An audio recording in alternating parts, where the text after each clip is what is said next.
და აი დადგა შაბათი დღე და რა თქმა უნდა პირდაპირ ეთერში ვარ და ტელეპიროლის პირდაპირ ეთერშია საავტორო გადაცემა შუადღე ლაივი და კიდევ შუადღე ლაივი მშვიდობისა ჩემო ძვირფასება შუადღე ლაივი მშვიდობისა ჩვენო ძვირფასო ტელემაყურებელო აი ძალიან მინდოდა უпростоრეთ და მთელი კვირა ესეთი განწყობა მქონდა შაბათს რო ველოდებოდი რომ აი ესე ღიმილით გავაგრძელებინა ჩვენი გადაცემა გადასარევი თემა გქონდა მოფიქრებული სახალისო და ასე შემდეგ, მაგრამ ვინ გვაცადა ცხოვრება, ხო? ისეთი მძიმე კვირა იყო, რომ მოგვიწია თემის შეცვლა, მთლიანად, იმიტომ რომ ну ადამიანი თუ ხარ, ამ თემას ვერ გამოვაკლდები და გვერდს ვერ აული, თვალს ვერ დახუჭავ, გუგრილი ვერ იქნები და ვერაფერი ჩვენ მაყურებელი მიხვდა ალბათ და იცის ყველამ, რომ 12 ივნისს ინდისის პატიმარს მათედევიძეს 4 წლით და 6 თვით მეუსაჯეს პატრონი. 21 წლის ბიჭს. კი, ეს იყო აბსოლუტური. ხო და შეიძლება რომ 15 წლისაც იყო, 75 წლისაც იყო და რაღაც დანაშაული ჩაიდინო ისეთი, რომ გეკუთვნოდეს ეს ყველაფერი. მაგრამ რის გამო? ხო? აი არაფრის გამო 21 წლის ბიჭი, აი წარმოუდგენელი იყო და ნიკა საქალაქო სასამართლოში მათ ეს პროცესი მოყვა ძალიან დიდი ხმაური შენობაში, ცეზოშიც ძალიან ბევრი ხალხი იყო შეკრებილი, მათ შორის სამოქალაქო აქტივისტები, მსახიობები, ჟურნალისტები და ასე შემდეგ, მათ ეს მეგობრები და გულშემატკივრები და ნუ ოჯახის წევრები, რა თქმა უნდა და ეს ყველაფერი ჩვენმა მაყურებელმა და რა თქმა უნდა სხვა ხალხის მაყურებლებმაც იხილეს და ყველაზე ალბათ მძაფრად რაც მახსენდება იმ დღიდან ეს იყო მათეს ბებია. კი, არავის არ დაავიწყება მისის ფერმები. არასდროს ამომივა ის კადრი, ის სახე, ის ჯდომა, მისი აი საოცრად შემაძრწუნებელი და სულის შემძვრელი იყო ეს ყველაფერი ჩემთვის და მე არ მგონია ადამიანი ვის გულამდეც ეს არ მივიდო და მათ შორის ქოცებიც კი, იმიტომ რომ მინდა დავიჯერო რომ არიან არსებობენ ადამიანები მათში ქოცებს გულისხმობ ამ შემთხვევაში, სადაც აი ეს უსამართლობა, მართლა ყველაზე დიდი უსამართლობა და ამას ძალიან კარგად აცნობიერებენ და აღიქვამენ და მე იმედს ვიტოვებ რომ ეს ყველაფერი მათ ხმას ამოაღებინებს ეს ჩვენი ერთ დღეს რა ესე არ ჩაივის ეს უსამართლობა. მარიამ მე შეგრძნება მაქვს რომ ეს არის ის რაღაცა უმაღლესი წერტილი ამის იქით აღარ ვიცი მართლა რა უნდა იყოს იმისა რომ ვინც ჯერ კიდევ გამოსაფხიზლებელია ის მეორე მხარე რომელიც შენ იქ მხარე საერთოდ აღარ ვიცი რას ნიშნავს. უნდა ვთქვა, ალბათ ესე მოგვიწია და ესე გავხდეს რომ ხარეები ვარ ფაქტია. ეს ფაქტი გამოიწვევს მათში რაღაც ყველაზე მნიშვნელოვან ცვლილებას, რასაც ამდენი ხანია ალბათ ველოდებით. სამწუხაროა რომ ამას უნდა შეეწიროს ახალგაზრდა ადამიანის და მისი ოჯახის წევრების და ჩვენი ძალიან დიდი ნერვიულობა, თუმცა დარწმუნებული ვარ რომ ძალიან მალე და მათე და არა მარტო მათე ჩვენ გვერდით იქნებიან და ჩავეხუტებით და მოვესიყვარულებით მათ. ახლა კი მინდა მოვიწიო ჩვენთან ეთერში არაჩვეულებრივი გოგონა მათე დევიძის და რომელიც შემოგვიერთდება მოგწანდით ელენე დევიძი გამარჯობა ძალიან დიდი მადლობა პირველ რიგში რომ ჩვენთან ხარ და მინდა რომ დღეს ვისაუბროთ რა თქმა უნდა მათეზე და ვიცი რომ მუსიკაზე შეყვარებულია ძალიან მათე და როგორი ადამიანია ჩვენ კი დაახლოებით ვიცით, მაგრამ მინდა რომ უფრო ღრმად გავიცნოთ მათე და მაყურებელსაც უფრო კარგად გავაცნოთ და დღეს ჩვენი მიზანია რომ ვისაუბროთ არა მარტო მომხდარ ამბავზე, რა თქმა უნდა ამაზეც ვისაუბროთ, მაგრამ მათეს ცხოვრებაზე, მის ინტერესებზე, განცდებზე, მუსიკაზე როგორც უკვე აღნიშნე და ჩვენთვის ძალიან მნიშვნელოვანია და როგორი ადამიანია მათე ზოგადად აი ამაზე. პირველ რიგში მოგესალმებით და მოგესალმები მაყურებელს. ძალიან დიდი მადლობა მოწვევისთვის. არ ვიცი ახლა მათე მიყურებს თუ არა. მაგრამ ძალიან მიყვარხარ, ყველას ძალიან გვიყვარხარ და შენთვისაც და ყველასთვის ვიბრძოლებთ ბოლომდე. აი რატო გიყვარს ეს გამაგები რა დაიმსახურა ახლა ეს. პირველ ან საკმარისი ალბათ რომ ძმა არის და ერთად გავიზარდეთ. მათე შემთხვევაში მან მგონი მარტო ძმა არ არის. არა კი, ანუ ერთად გავიზარდეთ. ესეთი პიროვნებაა რომ კი, სულ ერთად ვიყავით და ძალიან რთულია ახლა ჩემთვის რომ არის იქ და არ შემიძლია ნებისმიერ დროს რომ ნახო, დავურეკო თუ ის ყველაფერი რაც ჩვეულებრივ ხდებოდა ხოლმე ზოგადად. განსაკუთრებით იმ ბოლო პროცესის მერე რომ მიუსაჯეს 4 წელი და 6 თვე წარმოუდგენელი იყო და ანუ რაღაც გულის სიღრმეში 1%-ით ელოდით ამ განაჩენს? სიმართლე გითხრათ, ველოდი. კი ვიცით რაც ხდება და ველოდი განვითარებული მოვლენებიდან გამომდინარე, მაგრამ ეს რაღაც 1% მაინც მქონდა იმედი, რომ რაღაც სასწაული მოხდებოდა და მოსამართლე არ მიიღებდა ესეთ მკაცრ გადაწყვეტილებას, მაგრამ როგორც ხედავთ, სრულიად დამონებული ყავთ მთლიანად სისტემა და ქვეყანა და აქედან გამომდინარე დამოუკიდებლად რო არ შეუძლია მოსამართლის გადაწყვეტილება ვიღებთ ამ შედეგს, რაც დადგა მათეს შემთხვევაში. და ელენე, ამ დღის მერე, ამ ფაქტის მერე ხომ არ გქონიათ მათესთან გასაუბრების საშუალება, სატელეფონო გასაუბრებას, სრულის მოფრატკმა? პროცესის მერე დაგვირეკა და ისევ ისეთი შემართებით არის. აბარა, დარწმუნებული ვარ. და ვცდილობს, რომ აქეთ გაგვამხნევოს კიდევ. აი საოცარი თვისება აქვთ ამ ადამიანებს, ვინც ახლა გისოსებს მიღმა არიან, სინდისის პატიმრებს გულისხმობ. აქეთ გვამხნევებენ, თუნდაც წერილებით ჩვენთანაც მოვიდა ნიკა კაციას წერილი და მართლა აქეთ გვამხნევებენ და აქეთ ცდილობენ რომ დაგვამშვიდონ. საოცარი ადამიანები არიან. აი რომ ესაუბრეთ ელენე, რა გითხრათ?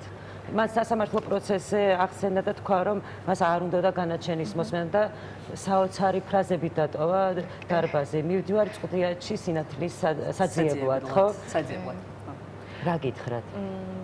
ჩვენ გვეუბნებოდა რომ არ გვენერვიულა, აქეთ გვამშვიდებდა, რომ კარგად არის, მაგრამ შინაგანად ვიცი მაინც რომ ინერვიულობს და განიცდის ახლა იმ ყველაფერს რაც ხდება, მაგრამ თუმცა არ გატყდება დარწმუნებული. არ გატყდება, დარწმუნებული ვარ არც მათი და არც დანარჩენები, იმიტომ რომ ძალიან ძლიერები არიან, მართლა ძალიან ძლიერები აღმოჩნდნენ იმ ყველაფრის წინაშე, რაც გვიდევს ფაქტობრივად წინ და იმედი მაქვს რომ ბოლომდე ესე იქნება, იმიტომ რომ ჩვენ აქ მათთვის ვიბრუნდით და ბოლომდე გავიტანთ ჩვენ სიმართლეს და თქვენ სიმართლეს. ელენე, იცი რა მაინტერესებს, სულ თავიდან რომ დავიწყოთ, აი როგორ გაიგეთ მათეს დაკავების ამბავი და აქვე კითხავ ყველასთვის სენსიტიური თემაა დედა.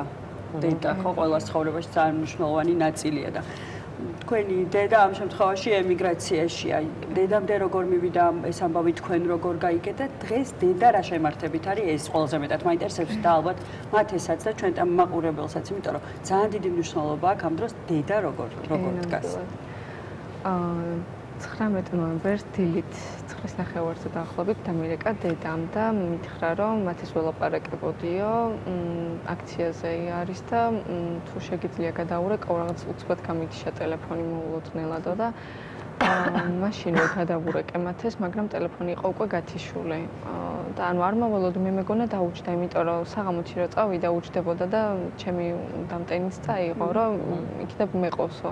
ანუ არ ვფიქრობდი, რომ მეთქი არ იქნება დაჭერილი შანსი არ არის, მეთქი არც ვიცოდი რა ხდებოდა იმ მომენტში, იმიტომ რომ ახალი გაღვიძებული ვიყავი და ნუ რო აღარ მიპასუხა, დედაც მუშაობდა, გავდიშა ტელეფონი და დავიწყო სკროლვა Facebook-ზე და დაიტოვეს ჯგუფში ვნახე შემთხვევით, დაკავებულების შესახებ წერდნენ, ვის ჭირდებოდა დახმარება და იქ კომენტარებში ვნახე მათის სახელი და გვარი. რა რთულია წარმოგიდგენია. რა იყო პირველი რეაქცია ელენე თქვენი? არ ვიცი, ანუ რომ არ ვხვდებოდი უბრალოდ რა უნდა გამეკეთებინა, სად უნდა დამერეკა და მაშინვე დავურეკე მამას და უთხარი რომ ესე იყო.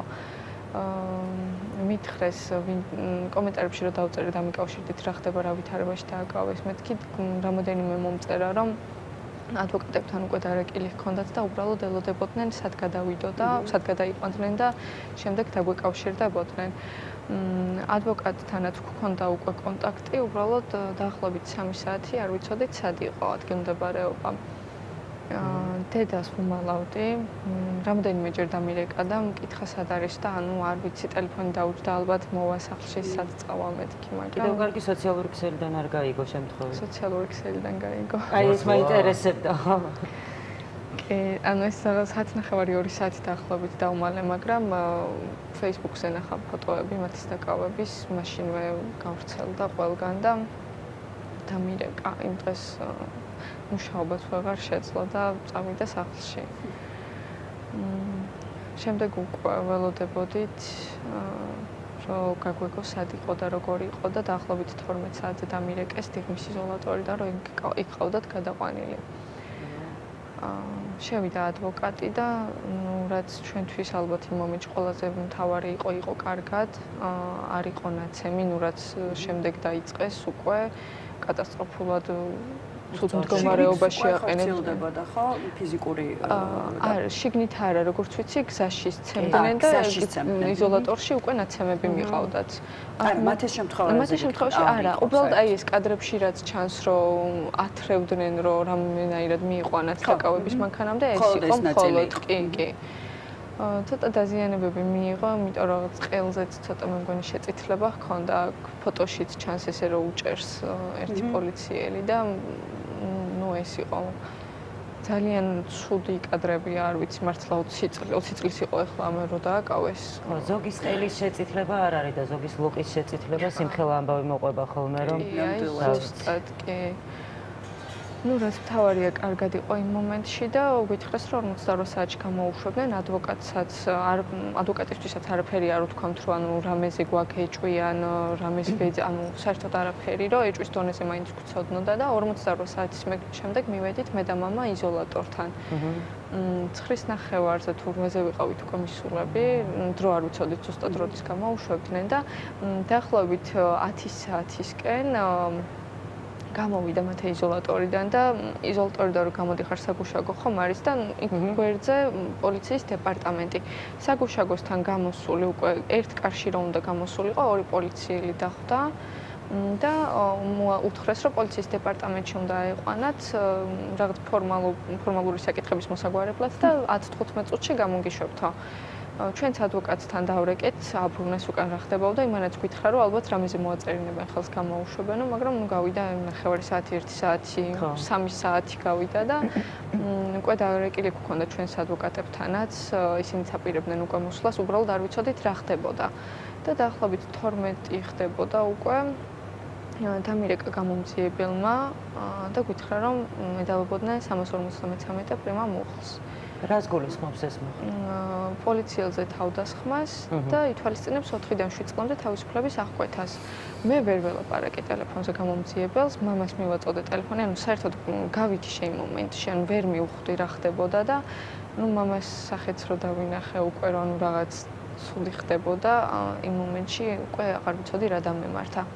ადვოკატებიც მოვიდნენ, მერე შევიდნენ და ნუ დაიწყეს უკვე რიგი პროცესები. მეორე დღეს წაუყენეს ბრალი 10 საათზე და 12:30-ზე ჩანიშნეს პირველი სასამართლო. ვერავინ ვერ მოასწრო მოსვლა, ჩემი და ჟურნალისტების გარდა. მიუხედავად იმისა, რომ მეგობრები მწერდნენ, დეიდაც გზაში იყო თელავიდან მოდიოდა. და მარტო ვიყავი ფაქტობრივად. კიდე კარგად ვერ ვიაზრებდი რა ხდებოდა, რო დატოვეს, რატო დატოვეს, ან ვერ ვიგებდი კიდე რა სადავებოდნენ, კადრები რაღაცები კი ვნახე უკვე რო გავრცელდა, მაგრამ ანუ რაღაც გაუგებარი იყო მაინც ბოლომდე ჩემთვის, ალბათ არ ვიღებდი იმ რეალობას, რაც იყო წინ. და ელენიც რა მეინტერესებს, რამდენად აქტიურად იყო მათე ჩართული საპროტესტო პროცესებში, როგორც ვიცი, შენთან ერთად დადიოდა ხო აქციებზე, შენ დაყვებოდა ესე? კი, ანუ მაისის აქციებზე თელავიდან ჩამოდიოდა ხოლმე და მე ბრუნდებოდა უკან. მაგრამ ეხლა შემოდგომაზე ჩემთან გადმოვიდა უკვე და დაახლოებით 1 თვის ჩამოსულიც არ იყო, დადიოდა რეპეტიციებზე ან აქციაზე. ბოლო 2-3 დღე გადაბმულად იყო იქ. 2-3 ღამის უძილო იყო რომ დააკავეს და წინა ღამეს მახსოვს მე და დედა ვეუბნებოდით რომ ეს ერთი დღე მაინც დარჩი სახლში დაიძინე და დაისვენეო, მაგრამ ვერ გაჩერდებოდა. კი, აი მეც რაღაცნაირად ნერვიულობდი და რა ვუთხარით რომ დარჩენილიყო, რატომღაც მაინც წასვლა ამჯობინა. და დღეს რა შემართება აქდებას? აი მარიამმა კი იკითხა, მაგრამ კიდევ დავსვამ შეკითხვას თუ შენ. ძალიან ნერვიულობს, მაგრამ არც ჩნდება არავისთან, ანუ ინტერვიუც არ მიუცი არავისთვის, მაგრამ ძალიან დიდი შემართებით არის და ყველაფერს გააკეთებს, რომ მათე გამოვიდეს და არა მარტო მათე, დანარჩენებზეც ძალიან ნერვიულობს. ეს გოგოები რო დააკავეს 12 დღეით რომ ჩასვეს, იმათზეც კი იმდენად ნერვიულა, რომ აი არ ვიცი და მგონია რომ ყველას ოჯახის წევრი დაკავებულების ოჯახის წევრები ესე ვართ, ანუ ჩვენი ფაქტობრივად ერთი დიდი ოჯახი ვართ და შეგკრათ ხო ყველა ერთად. ნამდვილად ერთ მუშტად შეგკრა ყველას ამბავმა და ერთნაირად განვიცდით იმ ყველაფერს და ერთნაირად ვდგავართ გვერდით და ძალიან დიდი მადლობა მინდა თქვენ გადაგიხადოთ, იმიტომ რომ ძალიან დიდ სიძლიერეს მაძლევთ მეც, ჩემს ოჯახსაც და ერთად გავიტანთ ამ ყველაფერს. საქართველოს მოსახლეობის უდიდესი ნაწილი არის უკვე ერთი ოჯახი. კი, ნამდვილად კი. ხო, ყველა ერთად ვიდგებით, რომ ეს ყველაფერი იქამდე მივიდეს, ამას უნდა მივიდეს. ძალიან მინდა რომ მათე გავაცნოთ ახლა ჩვენს ტელემაყურებელს, რომ ესეთ საშიში პიროვნებაა მართლა თუ არა. რა საქმიანობდა, ვიდრე ეს ვითარება დადგებოდა, რა საკეთებდა, რა უყვარს და როგორი ძმაა და როგორი მეგობარი საერთოდ. ძალიან ყურადღებიანი ძმა სხვათა შორის და ძალიან მუსიყვარულე. ну, პატარაობიდან საქართველოს კულტურასთან ვართ ახლოს. ერთად დავდიოდით მუსიკაზე, სალამურზე და ფანდურზე უკრავდა და ცეკვაზეც 10 წელი ვიარეთ და ასე ვთქვათ, ახლოს ვართ ჩვენს თქვენი ბავშვობის კადრებს ხედავს ახლა მაყურებელი. აი ესე ფანდურ გადაკიდებული, მოდიოდა ხოლმე მუსიკის გაკვეთილები და ესე ქუჩაში ესე დაკვეთა. ან ფანდური ეჭირა, ან სალამური და ან ცეკვით კიდევ გაიჭირა. ალბათ გაწესები. ძალიან ტელეფონ შორის ხო? წელწადნახევარი. მაგარი იდეაა. ხო და ეს სადაც მივდიოდით ხოლმე, ხა სოფელში ვართ. ფანდურით და სალამურით დავდიოდით, კი, ნამდვილად კი და ვუკრავდით ხოლმე სულ მახსოვს. მე უკვე გაგიწევდა ხო მისი ინტერესი მუსიკის მიმართ და უფრო სიღრმისეულად და პროფესიულიც გახდა შეიძლება ითქვას. კი, ძალიან დაინტერესდა ბოლო პერიოდში გიტარით, თან მეგობრებს ჰქონდათ ბენდი, ამასაც ასწავლეს გიტარაზე დაკვრა და მე მათთან ერთად განაგრძო ბენდში ყოფნა. თან ანუ განსაკუთრებულად ნიჭიერია მათე, იმიტომ რომ ანუ ამას არ ვამბობ მართლა ჩემი ძმა როა, იმიტომ რომ სალამური იყო ფანდური თუ ახლა გიტარა აწყობდა ხოლმე მელოდიებს, ან მიკვირდა მე თან ინსტრუმენტებს ფლობს სხვადასხვა სალამური ფანდური და გიტარა კიდე გავიგეთ რომ საქმეები აერთიანებდა სალამური განსხვავდება ხო ძალიან. კი, ნამდვილად და ყოველთვის მოსწონდათ ხოლმე მათეც იქ ხა ღონისძიებაზე რომ უკრავდა ხოლმე თვითონ მუსიკალურ სკოლაში. ძალიან კმაყოფილები იყვნენ ხოლმე თვითონ მასწავლებლებიც და ვინც უსმენდა ნუ ყველას მოსწონდა კონცერტებიც რო გქონდა ხოლმე თვითონაც ძალიან უყვარდა და სახლში ანუ მთელი დღე უკრავდა ხოლმე სალამურს ან დილით რა დაიწყებდა საღამომდე მეზობლები იყვნენ ხოლმე ეს მუსიკის ფონზე. ხო მეზობლებს ძალიან ენატრებათ იმ სალამურის ხმა.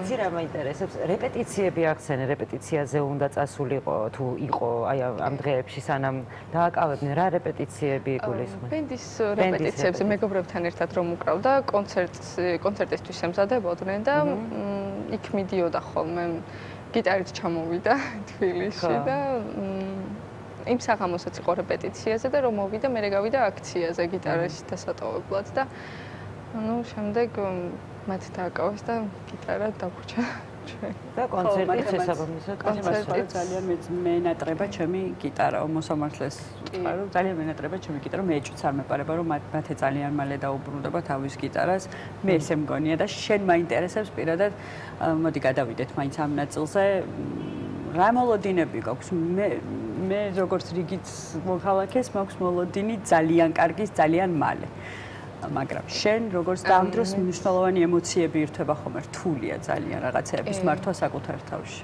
კი, მართლა ძალიან რთულია განსაკუთრებით პროცესეროზე ხარ და იმ აბსურდს უსმენ და ვერ ეწინააღმდეგები. უბრალოდ ეწინააღმდეგები, მაგრამ ვერაფერს ხდები იმ მომენტში, მაგრამ ზუსტად ვიცი, აი ზუსტად ვიცი, რომ ძალიან მალე ერთნაირად აუნაზღაურდებათ ეს ამდენი სიბოროტე, იმიტომ რომ არავის არ შერჩენია და აუცილებლად დაუბრუნდებათ უკან, იმიტომ რომ ეს ყველაფერი არც ერთ ქვეყანაში არ დასრულებულა ისე როგორც ამათ უნდათ და არც ესენი იქნებიან გამონაკლისები და ყველაფერზე ვაგებინებთ პასუხს, ოღონდ ისეთი სამართლით არა, როგორითაც თქვენ მოგვდექით. ნამდვილი სამართლით და რასაც სამართლიანობა ჰქვია, ისე დაგიბრუნდებათ ეს ყველაფერი უკან. რაშიც ღმერთი დაგვეხმარება აუცილებლად, იმიტომ რომ ჩვენ რწმენით ვართ და ვლოცულობთ, ღმერთთან ვართ ჩვენ ახლოს და ღმერთის გეშინოდეთ. ჩვენ თუ არა ღმერთის მაინც გეშინოდეთ ნამდვილად. იცი რა მაინტერესებს რა მართეს ამბავი ამ ბიჭების ვინც არიან დაკავებულები რა შეცვალა შენში პირადად და იმ ადამიანებში ვინც შენს გარშემოა შეგეშინდა? თავიდან სიმართლე გითხრათ შემეშინდა, იმიტომ რომ ჩემთვის ახლა სიახლე იყო ეს ყველაფერი. ანუ საერთოდ სამართალდამცავ ორგანოსთან საქმე არ გქონია ოჯახს და ჩვენ ძალიან ახალი იყო. არც ერთ ოჯახს არ ქონია. კი, ანუ ნამდვილად, კი, ისეთი ადამიანები ყავთ დაკავებული, რომ ნიჭიერი ადამიანები ეზიზღებათ უბრალოდ.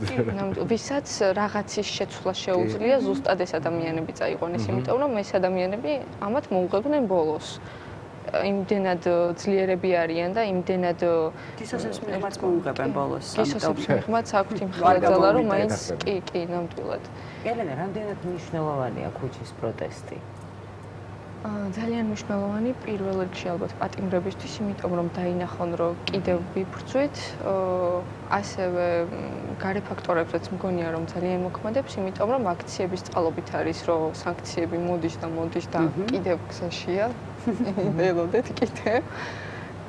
და ხო, ანუ ძალიან წინ წაგვწევს ესე მგონია, იმიტომ რომ ეს ამდენი ხნის დაუღალავი პროტესტი და რო არ ვჩერდებით, ჩვენს გაუტეხელებაზეც მოქმედებს და ბრძოლის უნარიანობაზეც, რომ კიდევ ვიბრძვით, კიდევ გვაქვს იმის ძალა, რომ შეგეწინააღმდეგოთ და მგონია, რომ ეშინიათ, იმიტომ რომ ეს ზუსტად მიმწყდეული მხეცის სინდრომით მოქმედებენ, ახლა უკვე შიში აქვს და შიში ამოქმედებს და აკეთებინებს.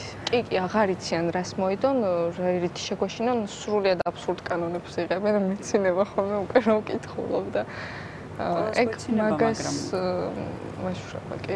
შეიძლება ერთი კითხვა დავსვა ყველაზე ისეთი ჩემთვის რაღაცნაირი, როგორც აღნიშნეს სულ დასაწყისში, რომ ძალიან შემეხა და ძალიან შთამბეჭდავი იყო ჩემთვის და თვალებიდან არ ამომდის ბებია. ეხლა როგორ არის და მინდა რომ მოვიკითხო და ალბათ ჩემ მეგობრებიც შემომინერთდებიან ამ მოკითხვაში დიდი სიყვარულით, იმიტომ რომ აუცილებლად ყველაფერი კარგად იქნება და თქვენს გვერდით ვართ, რაც მთავარია და ეხლა მითხარი როგორ არის.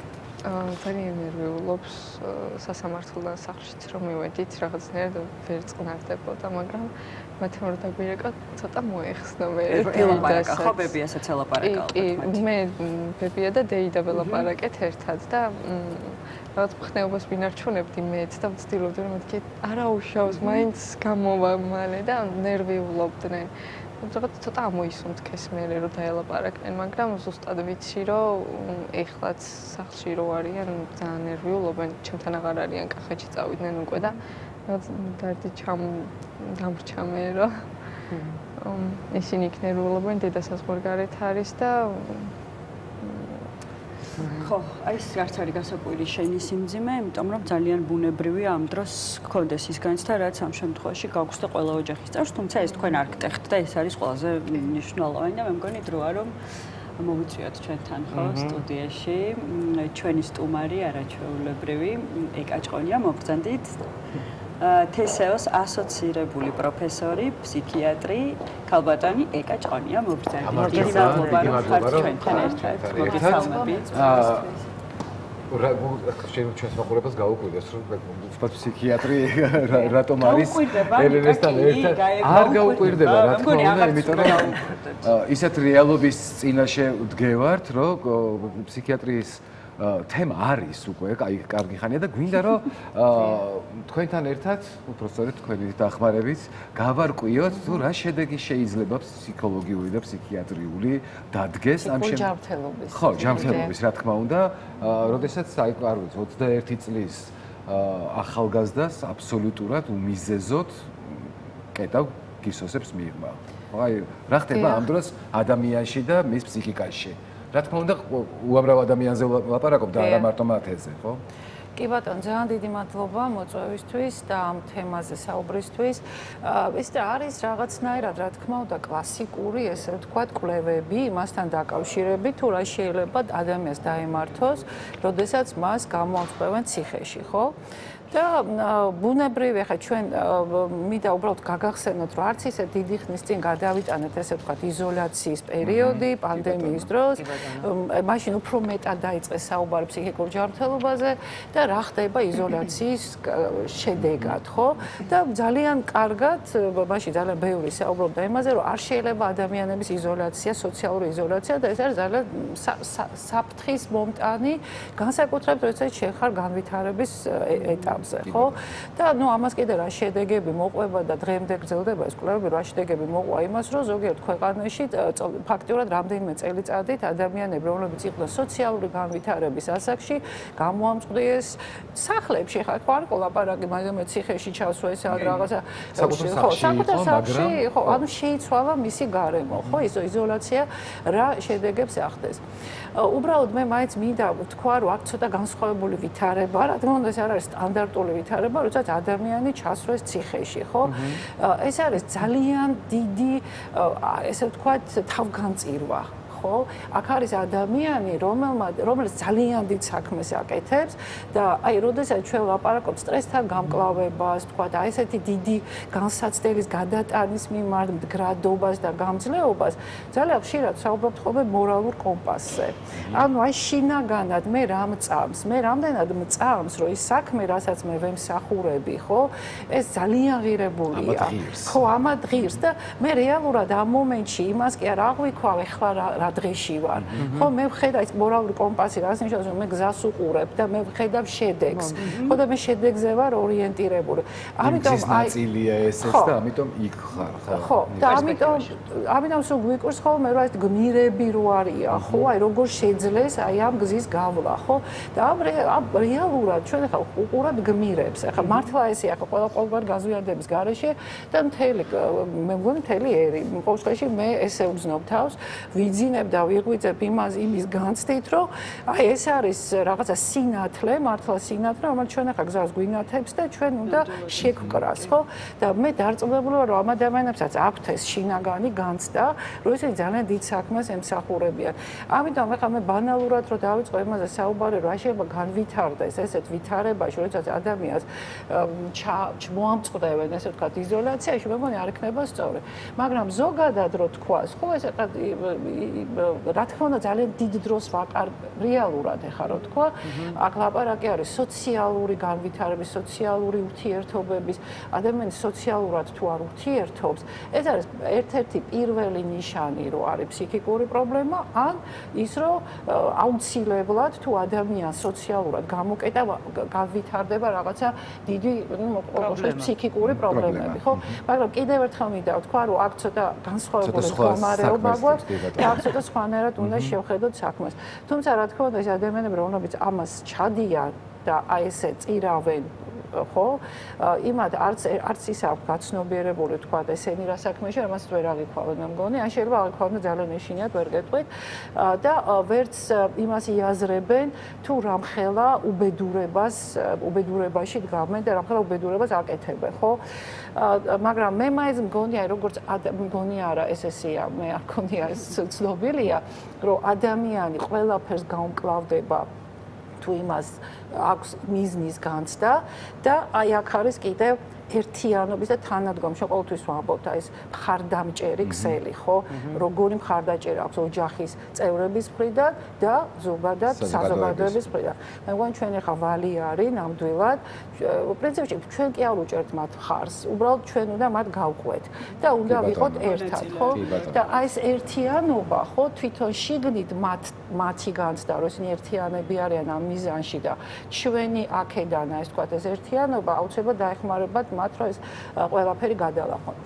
და უბრალოდ კიდევ ერთი რაღაცა მინდა მე თვითონ იმ ადამიანებზე კი არ მინდა მარტო საუბარი ვინც ეხლა გამოამწყვდიეს იმათ ოჯახის წევრებზე ეს სხვა შორის ესე ძალიან კარგადაა შესწავლე როგორ იტანს ოჯახი აი იმას რაც ხდება მათ თავს იმიტომ რომ როგორც იმ ადამიანს რომელიც ჩაკეტეს და გამოამწყდეს აი ამ სისტემაში ხო თუ ციხეში თუ რაც არის ის იმისი ცხოვრება იცვლება რადიკალურად და ბუნებრივია ეს არის ძალიან დიდი სტრესი და ტრაუმა ადამიანისთვის რომელსაც უნდა გადალახოს ასევე მისი ოჯახის წევრებისთვის არის ძალიან დიდი გამოცდა როგორ გადალახავენ და ჩვენ ვიცით რომ ამ ადამიანებს ზოგს ყავს და ბებია ზოგს დედა ზოგს შვილები პატარა მცირეწლოვანი შვილები ხო და აი იმათზეც უნდა ძალიან კარგად ვიფიქროთ რომ იმათი მდგომარეობა ფსიქიკური მდგომარეობა თუმცა ამ შემთხვევაშიც განსაკუთრებულ შემთხვევასთან გვაქვს ხო საქმე იმიტომ რომ ისინიც მიზანს ემსახურებიან მისი ოჯახის წევრებიც ხო დიახ უბრალოდ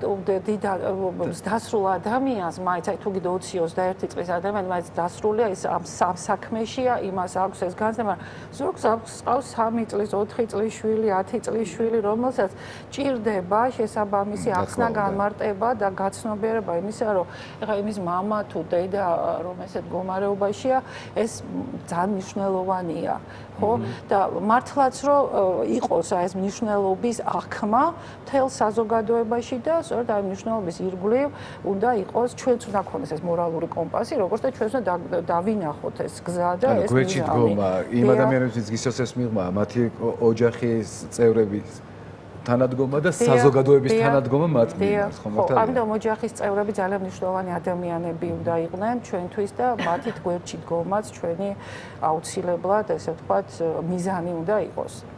დიახ.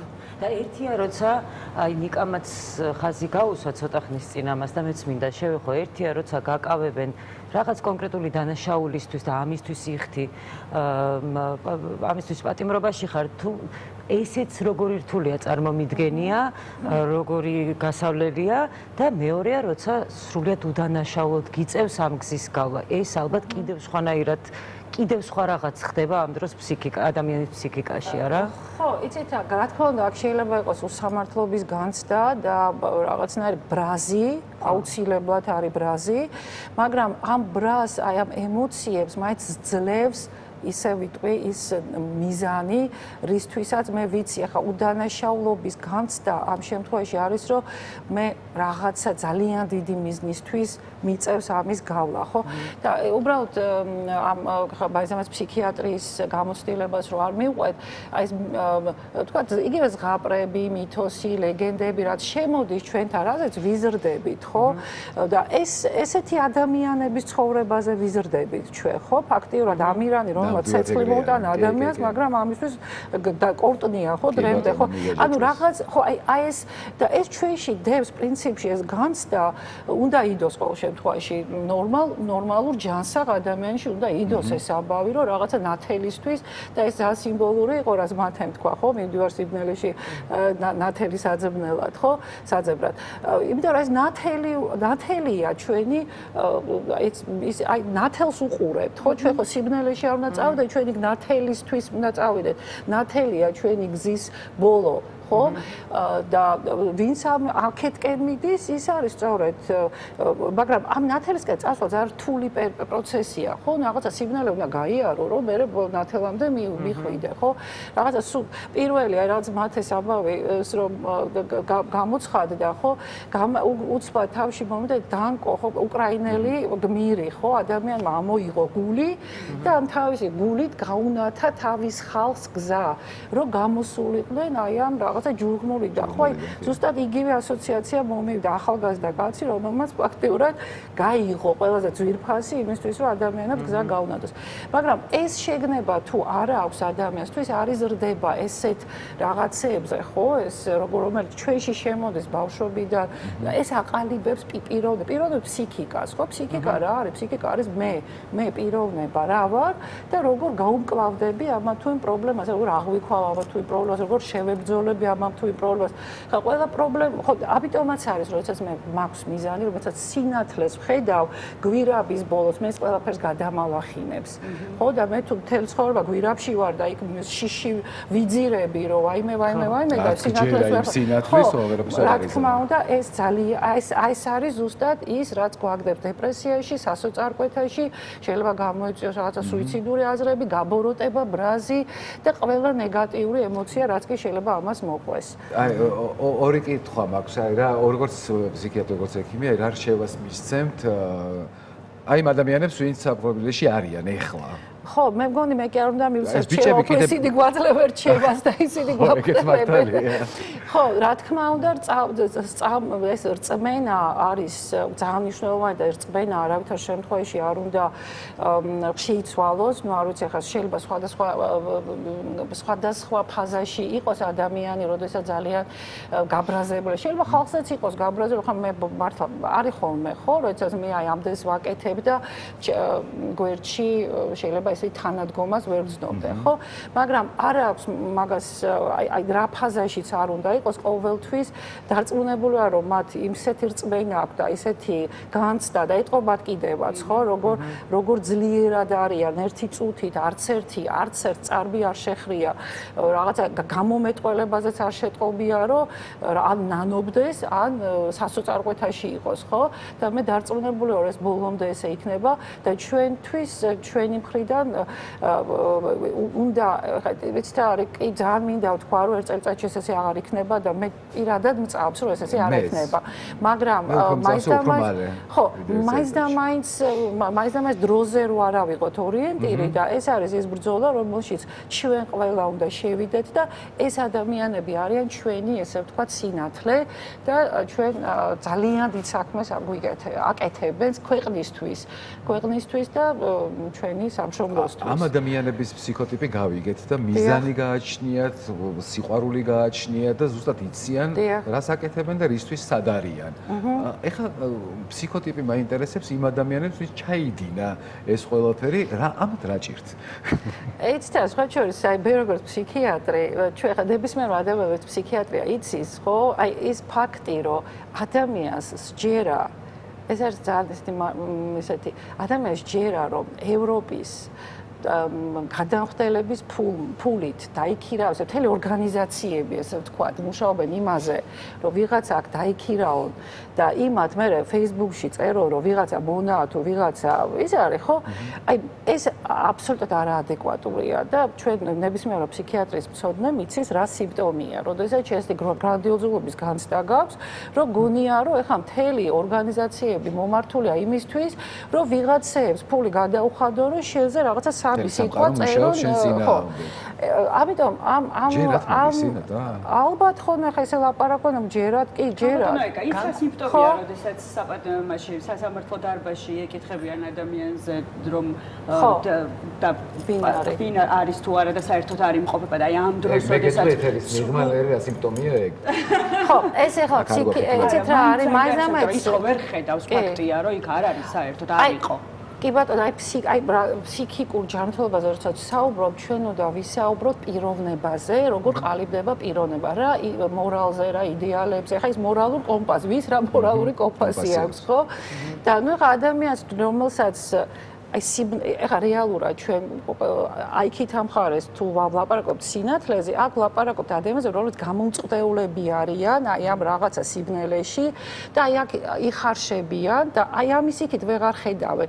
ეს არის მათი სამყარო და ამ სამყაროში ძალიან ადვილად ადამიანების ინდუცირება ხდება. ინდუცირება რა არის? მე როდესაც ვერ ვხედავ, არც მიზანი მაქვს, არც ფართოდ შემიძლია რაღაცები აღვქვა, იმიტომ რომ სიბნელეში და მომწყდეული ვარ რაღაც სივრცეში მე ამ სივრცეში რასაც მაწვდიან მე მჯერა ეს არის ჩემი სამყარო პრინციპში ფსიქიკური ჯანმრთელობა რა არის რომ მე შემიძლია რეალობის დანახვა გარდა ჩემი აი რაღაცა კონკრეტული იმისა სივრცისა ხო რაღაცა და ამის იქით გახედვა შემიძლია და ფსიქიკური აშლილობა ხო აი რატო არის ბოდვითი აშლილობები რატო ვითარდება მე ვიკეტები ჰალუცინაციები მიმვითარდება აქა ვარ, აი ჩაკეტილი ვარ, მე არ შემომდის გარე ინფორმაცია, ეს ბევრი რაღაც არ არის მაინც და მაინც რომ გამოგამწყვდიონ სადღაც და არ მოგაწოდო. შენი მოგონილი ტყუილისაც გჯერა მერე, ხო, იმ არარეალური რეალობისაც გჯერა და უკვე აი ეს როდესაც გრანდიოზულობის შეგრძნება რაც თქვით სრულიად გულწრფელად და სერიოზულად ვკითხულობ ყოველგვარი ცინიზმის გარეშე განკურნებადია, რაც მათ ჭირთ ახლა. ძლიერი სტრესის დროს და ჩვენ ვიცით რომ ეს ადამიანები ხარენ ძალიან მძიმე მდგომარეობაში. ხო, მართლა მძიმე მდგომარეობაში რეალურად რომ შევაფასოთ მათი ყოფა, ხო, სად არიან? აი რა პერსპექტივას ხედავენ, ხო? ამიტომ შთაგონე და მით უმეტეს ადამიანი, როდესაც მიდრეკილა შთაგონებადობისადმი, ხო, ადამიანი, რომელზედაც შეგვიძლია ჩვენ ადვილად გავლენის მოხდენა. ესეთი ადამიანი რაღაც გარკვეული ფსიქოტიპია. მე შემიძლია იმის ბევრ რაღაცაში დაჯერება, ბევრ რაღაცაში წამოყოლება, ხო? არიან ადამიანები, რომლებიც ამაზე უფრო ადვილად ექვემდებარებიან ესე შთაგონებადობას, ხო, თავისი ფსიქოტიპიდან გამომდინარე, მათ თავისი სიმყარე არ აქვს. რახუთრესაც მე არ მაქვს ჩემი სიმყარე, ანუ მე ძალიან ადვილად ვექცევი ვიღაცის გავლენის ქვეშ და ბუნებრივია ჩემით მანიპულირება უფრო მარტივია. მანიპულირება ამ შემთხვევაში ძალიან მნიშვნელოვანია, იმიტომ რომ ეს ხო და შეკრან რაღაცნაირად ეს ადამიანები, ხო, რაღაცის ირგვლივ უნდა შეკრან, ახლა რის ირგვლივ შეკრავენ? მოსახლეობის თუ ქვეყნის სიყვარულის ირგვლივ ვერ შეკრებენ. არა, ოჯახის სიწმინდეც ძალიან მერყევი არის ამ შემთხვევაში, იმიტომ რომ თვითონაც იციან, რომ ეს ესეთი სტაბილური თვითგანცდა არ აქვს, იმიტომ რომ ბევრს საკმაოდ არამყარი ოჯახიც აქვს და ძალიან ბევრი პრობლემა ამ კუთხით, ხო? ამიტომ ფულის ირგვლივაც ეხლა ცოტა რთულია, იმიტომ რომ ფული ძლევა და რაღაცნაირად მატერიალური ის უნდა იყოს, ხო, წყარო, საიდანაც მოვა ეს. ნუ შეიძლება ახლა რაღაც პერიოდი ყვებო იმითი რომ მოვა საიდანღაც, მაგრამ ნუ მე ის გონია რომ ძირითადი ერთ-ერთი ძირითადი ღერძი არის. ხო, ჯერჯერობით არის, მაგრამ ეს ფინანსურიც გამოლევადია და ბევრი ხედავს იმას, რომ ეს გამოლევადია, მით უმეტეს სანქციები, მით უმეტეს უკვე გადააგვაქვს ეს თანხები, ვისაც რეალურად აქვს ფული, ის უკვე მიხვდა, რომ ესე მარტივი აღარ იქნება, ხო? ანუ რაღაც უნდა შეიქმნას, ხო, რაღაც იდეა, ნუ აი ხა სოციალ-დემოკრატებს რაც იდეა ჰქონდათ, ხამათ იდეაც არ აქვს, ხო, იგივე ეს ოჯახის სიწმინდეც არ არის იდეა, ვის ირგვლივაც შეიძლება შეკრა. ძალიან ცარიელია იდეისგან ეს ყველაფერი. და ამიტომ შენ უნდა იმას რითი წამოიყვა, ხო, იმისი კვებო, იმისი რაღაცა პატივმოყვარეობა, ხო, რაც აბსოლუტურად არა, ნუ ვიცით ჩვენ რომ პატივმოყვარეობა უპავს ადამიანს საბოლოო ჯამში, ხო, ეს არ არის ის, რაც აბდიდრებს და ზრდის ადამიანს, ხო, ამიტომ ამ პატივმოყვარეობა გეუბნება რომ იცი რა, ისეთი მნიშვნელოვანი ხარ, რომ შენ deep state-ი მუშაობს, იქ ვიღაცამ ფულები გადაიხადეს იქ ევროპელებმა, იმიტომ რომ დაიქირაო და ადამიანები რაღაცები წერონ თქვენზე, ხო? და ასე შემდეგ და ნუ ისიც იჯახ რაღაცით ხო უნდა იყვებოს რაღაცი, რაღაცა ინფორმაცია ჭირდება იმას, რომ იგრძნოს თავი, რომ ისიც რაღაცას აკეთებს, ხო? ვიღაციც რაღაცას აკეთებს, ხო? ძალიან დიდი მადლობა, ქავტონო ეკა. აი მართლა არ დავამთავრებდით თქვენს მოსმენას, ძალიან საინტერესო საუბარი და მე რაღაცაში პრინციპში რაც ვიცოდით გაგვიმყარდა და რაღაცების გავიგეთ. რეალურად ესეთი რაღაცაა, ყველა ბევრი რაღაცა ჩვენთვის ნაცნობია უბრალოდ. ხო, თუმცა რაღაც სხვა თვალითაც დავინახეთ და სხვა კუთხითაც დაგვანახეთ და უღრმესი მადლობა ამისთვის. მადლობა ელენეს, რა თქმა უნდა. სტუმრობისთვის და ჩვენ მეგონი ცოტა ხნით უნდა გავიდეთ რეკლამაზე და ძალიან მალე დაგიბრუნდებით, არ უნდა გადავერთოთ. დროებით.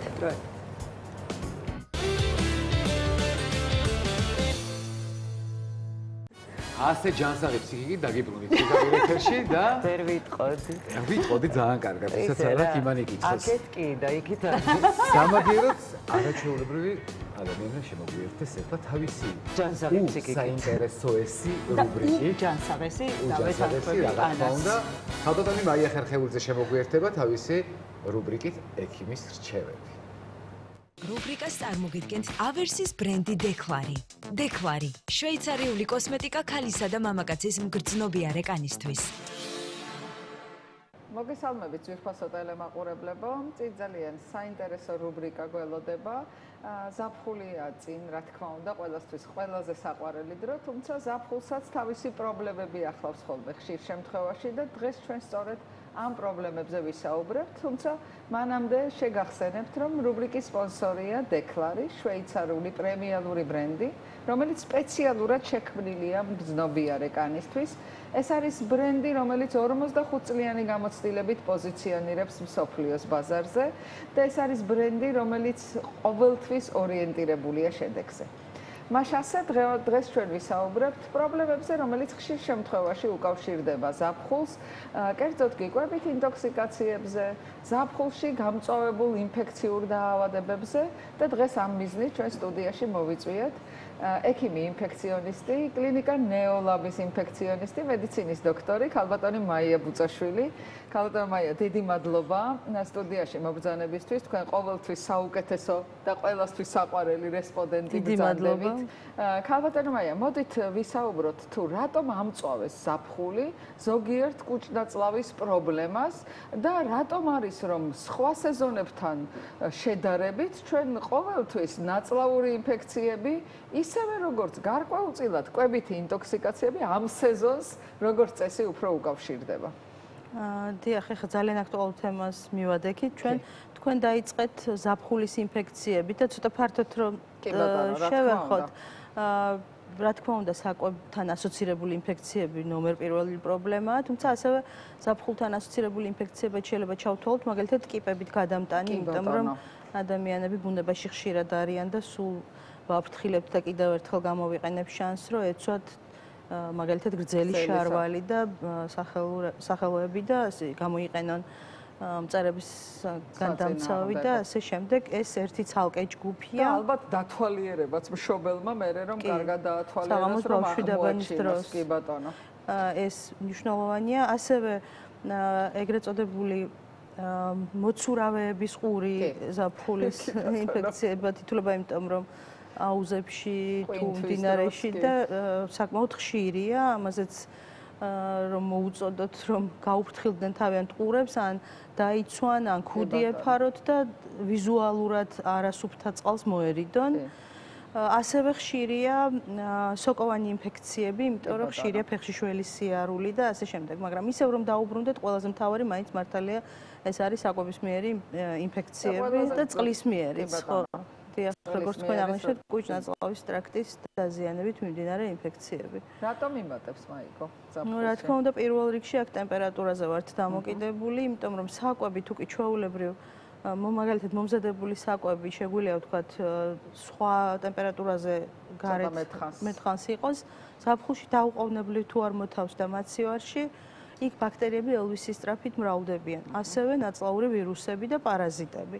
აი მაგალითად, როდესაც ვუყურებ ხოლმე დიდ ქართულ სუფრებს, ყოველთვის გული რეჩხი მაქვს ხოლმე, რომ ვხედავ ეს გაშლილი საათობით სიცხეში, იქ უკვე რა თქმა უნდა რისკია, რომ ბაქტერიები მრავლდება და მე რა თქმა უნდა ამ საკვებს ადამიანები იყენებენ მომდევნო დღეებში და კარგად უნდა თავდახურულ ჭურჭელში მაცივარში შეინახონ დარჩენილი საკვები და იდეალურია თუ მე გათბობადი საკვები იქნა და გავათბობთ ან მიკროტალღურში განსაკუთრებით კარგი იქნება. ასევე აი მაგალითად შეგვიძლია ორ ნაწილად გავყოთ. ერთი არის, როდესაც ჩვენს ორგანიზმში შედის ბაქტერია, ვირუსი ან პარაზიტი საკვებიდან და მეორეა, როდესაც ამ ბაქტერიის მიერ უკვე გამომუშავებული ტოქსინი შედის. უკვე როდესაც საკვები არის რაღაცა უკვე ტოქსინით დაბინძურებული. ამას გავარჩევთ შემდეგნაირად, რომ როდესაც საკვების მიღებიდან 2-3 საათში იწყება შეუპოვარი ღებინება და ადამიანები ამას მოწამვლას ეძახიან, საკვების მიერ ტოქსიკოინფექცია ჩვენს ენაზე, ეს ბაქტერიებით გამოწვეული კი არ არის, უკვე ბაქტერიის მიერ იმ პროდუქტში გამოყოფილი ტოქსინი.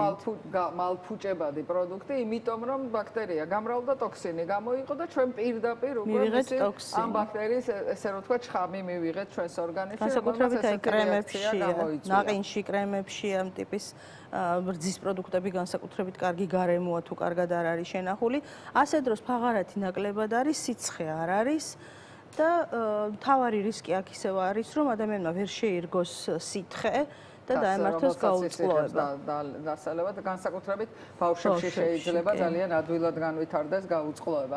ასეთ შემთხვევაში როგორ უნდა მოვიქცეთ ქალბატონო მაია? აი რა არის თქვათ რეკომენდაცია, რომ თავიდან ერთის მხრივ რომ თავიდან ავიცილოთ, თქვათ საკვებისმიერი ინტოქსიკაცია და მეორეს მხრივ რომ თქვათ განვითარდა. რა გავაკეთოთ ასეთ შემთხვევაში? პრევენცია არის მაგალითად თუ ჩვენ ვართ კურორტებზე, დარწმუნებული არ ვართ რომ იქ ბოსტნეულის რეცხვა კარგად აუცილებლად მოხდება. ძალიან გადატვირთულ რესტორნებში, სასტუმროებში ეს ხშირად რისკია. ხა წარმოიდგინეთ სალათის ფურცელს ჯერ ჩვენ სახლში როგორ წვალობთ, რამდენ ხანს და ცოტა ძნელი დასაჯერებელია ხოლმე, რომ როცა ბევრია მომხმარებელი.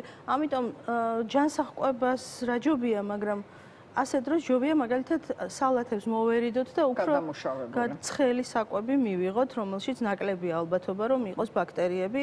ჩვენ ბინის პირობებში წაღანაც ვთქვი და გარეთ მაქსიმალურად მოვარიდოთ საკვები და პირდაპირ თავდახურულ ჭურჭელში შევინახოთ მაცივარში, კლასიკური და სტანდარტული ხელის ბანა, ბავშვებს მუდმივად შევახსენოთ, რომ ხელები იბანონ, ეს ოქროს სტანდარტია.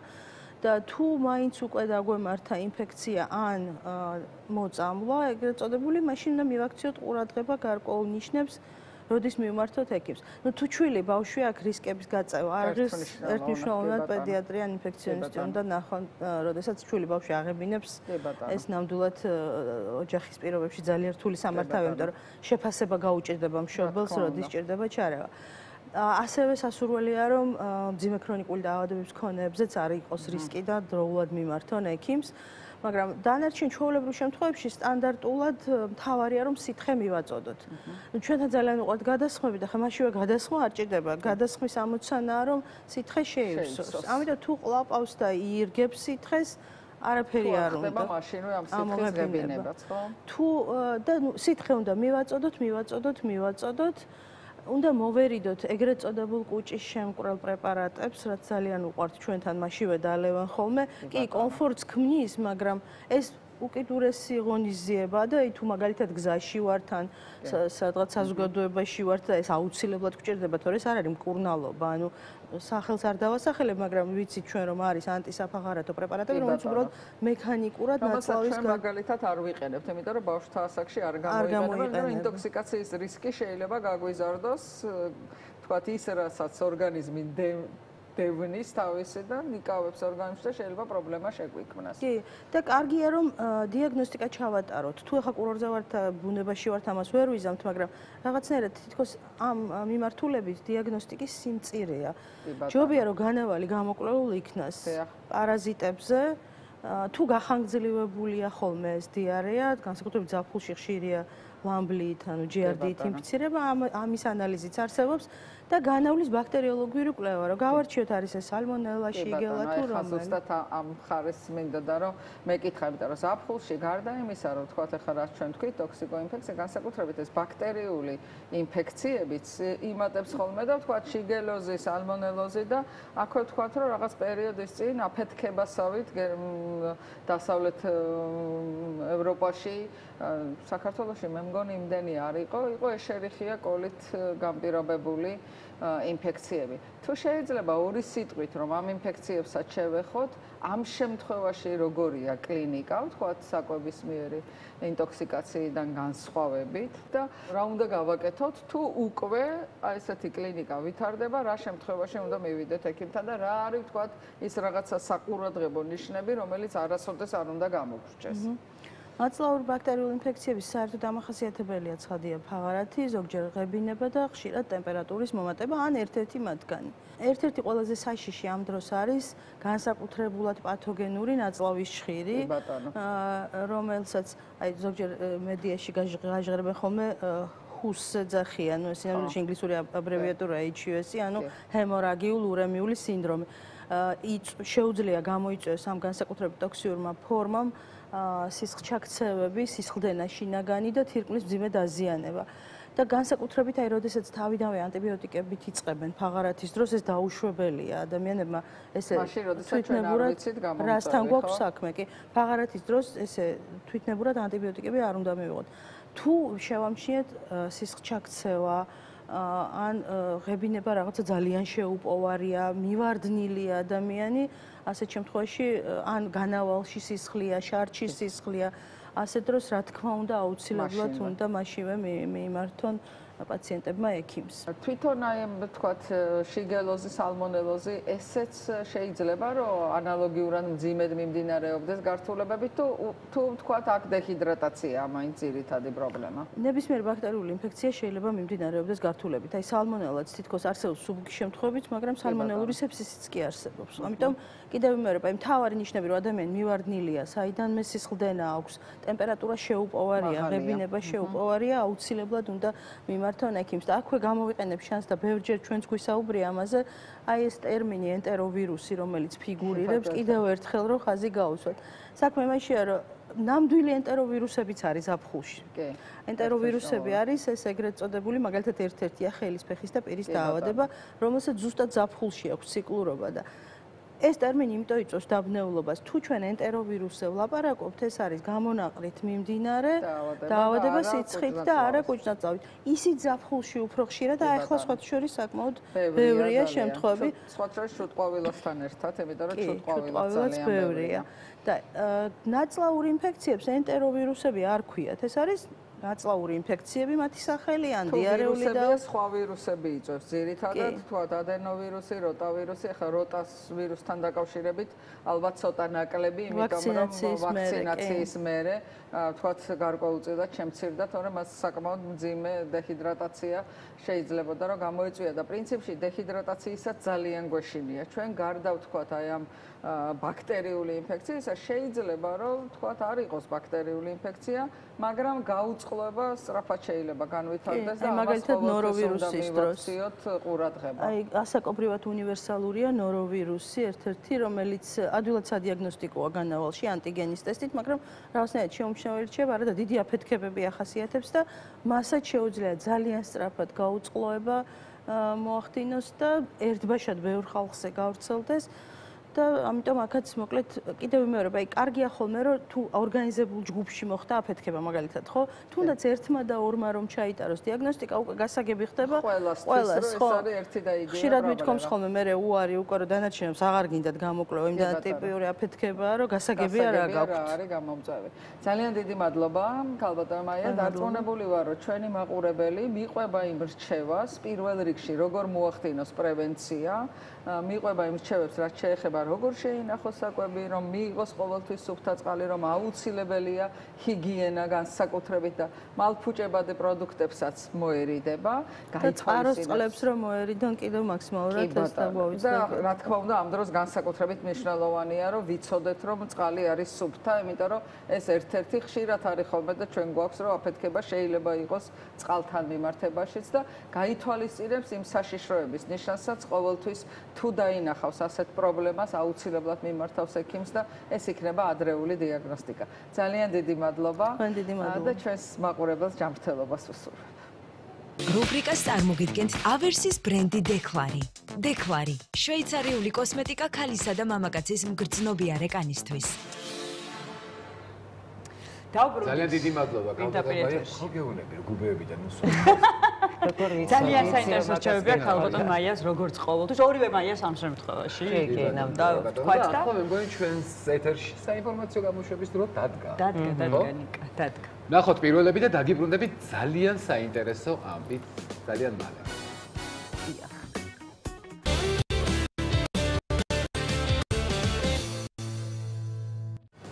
დაგიბრუნდით პირდაპირ ეთერში და დაპირებისამებრ ძალიან საინტერესო ამბით, ხო მართალია? ძალიან საინტერესო. მე მეკონა შენ და დაგეცხო, მაგრამ თქვენ იცით რომ ამბის თხრობის საერთაშორისო ფესტივალი იმართება? დიახ, ასეა. ფესტივალი სახელწოდებით ზეკ რიგით მე-5-ჯერ გაიხსნა და სტუმრებს 15 ივნისის ჩათვლით უმასპინძლებს ჩემო ანა.